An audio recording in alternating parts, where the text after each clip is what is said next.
Gender statistics provide information about the differences between women and men, but statistics can often be difficult to use and complicated to explain and understand. Statistics can be disseminated or published through a variety of means. For example, printed publications, online databases, leaflets, and CDs. However, the job is not finished once the statistics are published. Users need to know that the statistics are available and are relevant to them. Communicating statistics includes activities such as building relationships with users, preparing press releases for the media, awareness-raising campaigns, conducting training courses in statistics and education programs in schools. Dissemination means to scatter or spread widely, whereas communication means to make known or impart knowledge. In the world of statistics, both are equally important. Most people need a little help to grasp the meaning of statistical information. You can increase the use and value of the statistics you provide by explaining the key findings. Simple, straightforward presentations and good statistical story writing can help your audience to understand your data. Communication should focus on the key messages. Long descriptions about methodology or technical issues should be avoided when communicating statistics. The important information is the story behind the numbers, the main findings. Before deciding how to disseminate and communicate your statistics, the first step is to identify your audience or users. Who are they? What kind of information are they looking for? How would they prefer to receive it? It helps to categorize or segment users into groups based on their information needs. For example, government agencies, non-government organizations, media and journalists, support centers, public and university libraries, students, international organizations, and the general public. Some statistical offices also group their users based on how they use statistics, such as tourists, harvesters, and miners. Let me explain. Tourists are people who use statistics irregularly. They usually have little knowledge of statistical data and may not be sure what exactly they are looking for. They may only be interested in finding a few figures, but if they have a good experience with the information you provide, they may visit again and tell their friends and family about your statistics. Harvesters are people who use statistics regularly, often to find new information on their topics of interest. For example, they might download data on the economic activity rate or gender pay gap every year. They usually know something about statistics, how they are calculated and why they are useful, and can be considered a loyal audience. They visit your website or office regularly, but may not know about the full range of products you can provide. Miners are data experts. They want to have access to microdata so that they can extract all the detailed data they need and make their own analyses and conclusions. They understand statistics. If you want your statistical data to be used, you have to think about your audience. Looking at how they access and use statistics helps to better understand their needs. Who are you talking to? Once you have an idea who you are aiming your information at, you need to find out more about their expectations. The best way to do this is to talk to them. Methods such as focus group discussions, meetings with key users, and user satisfaction surveys can provide valuable insight into user needs. You can also find some useful information in website usage patterns, publication requests, and email or telephone inquiries. On their own, statistics are just numbers. They are everywhere in our life. Numbers appear in sports stories, reports on the economy, stock market updates, to name only a handful. To mean anything, their value and meaning to the person in the street must be brought to life. It can help to think about communicating statistics as telling a story. That is, making your data meaningful by presenting it in a way that makes it easy to follow and understand. A statistical story is one that does not just recite data in words, it sends a message. A statistical story shows readers the significance, importance, and relevance of the most current information. In other words, it answers the question, Why should my audience want to read about this? Let's look at an example. This article from Statistics Norway does a good job of attracting the reader's attention. It has a catchy title and photo to draw the reader's interest, and the first paragraph makes it clear what the article is about and why it might be interesting. The article also uses an attractive format, a bit like what you might see in a magazine. Subheadings in bold and boxed text help the reader to scan the page and remember the key points. Charts emphasize the important findings in the statistics by showing what the numbers say. Important details are at the end of the article, such as contact details for people who might want more information and references to literature and sources of data. This article provides a good example of how to communicate the valuable information that lies within the statistics that are produced and published. Rather than talking about the numbers, it highlights the findings and explains why they are important.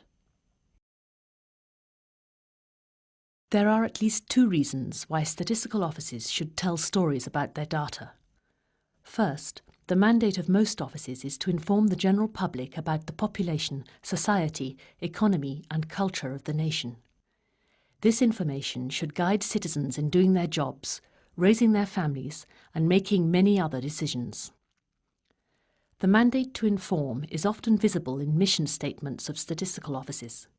For example, the United Kingdom Office for National Statistics, which revised its mission statement in 2008, shows that informing the public is clearly part of their mandate. Improve understanding of life in the United Kingdom and enable informed decisions through trusted, relevant and independent statistics. The second reason for telling statistical stories is that offices should demonstrate the relevance of their data to their government and the public. This can increase public support for their programs and improve respondent relations and visibility of their products. Preparing articles and publications about statistics takes time and resources. Good writing can be encouraged in statistical offices by making it an expected part of the job rather than a sideline.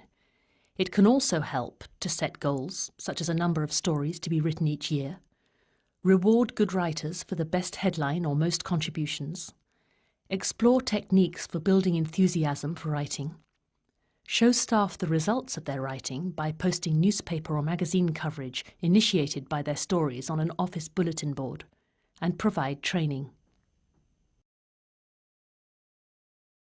How you present information will determine how it is used and interpreted. We have all heard the old adage, "A picture is worth 1,000 words." One of the best techniques for understanding data is to visualize the numbers as a picture.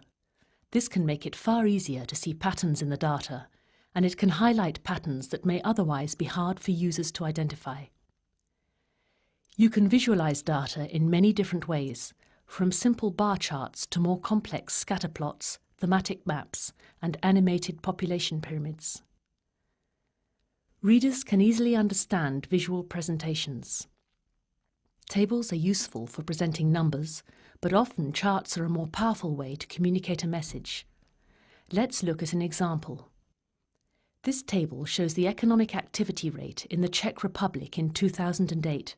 It is clear and well presented, meeting all the basic rules for preparing good tables. There is a clear title, geographical area, year and source are all identified, and the data are well formatted.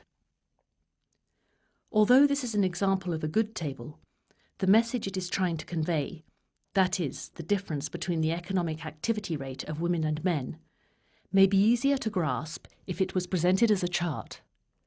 Depending upon your audience, it may also help to explain what the economic activity rate is. There are different types of charts that should be used for different purposes. A bar chart is the simplest type of chart to draw and read. It is used to compare frequencies or values for different categories or groups. The bars can be either vertical or horizontal. In the horizontal orientation, the text is easier to read, as in the example above. It can also be easier to compare the different values when the bars are sorted by size, from smallest to largest, for example.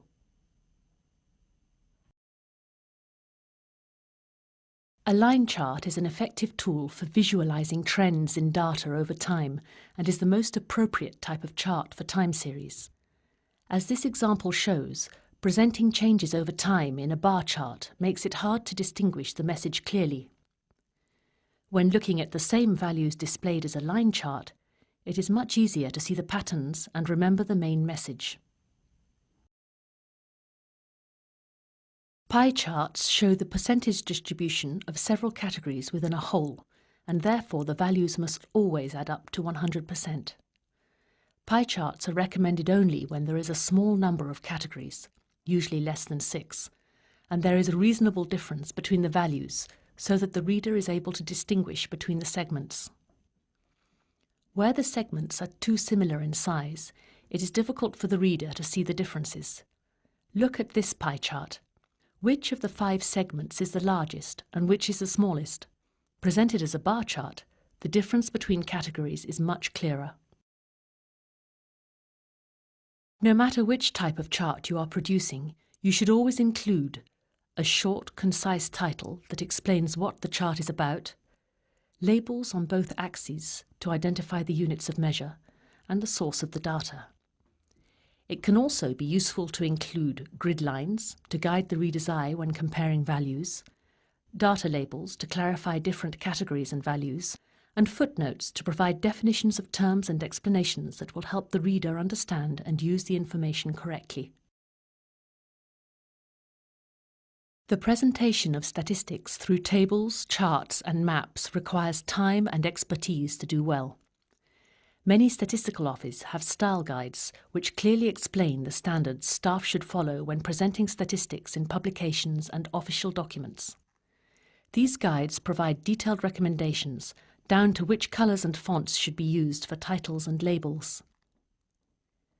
The UNECE Working Group on the Communication and Dissemination of Statistics has produced a series of guides on presenting and communicating statistics. The Making Data Meaningful guides are available in print and online in English and Russian.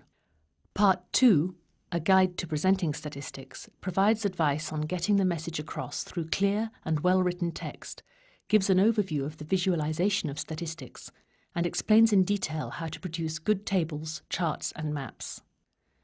This guide also looks into emerging visualization and communication techniques, such as animation and Web 2.0 communities, as well as accessibility issues such as providing suitable metadata and presenting statistics in a variety of formats.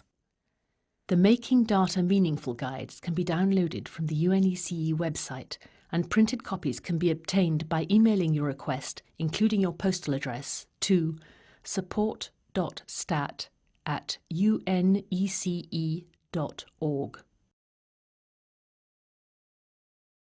Both the dissemination and communication of statistics are vital to ensure that the valuable information you produce is widely used. Statistical offices should recognise the importance of these activities by employing people with the right expertise and dedicating resources to building relationships with users and creating products that are well presented and that meet user needs. This should create a cycle of demand, where a better understanding of users should lead to the production of better statistics, and better statistics should lead to an increased reliance on statistical organisations to produce results.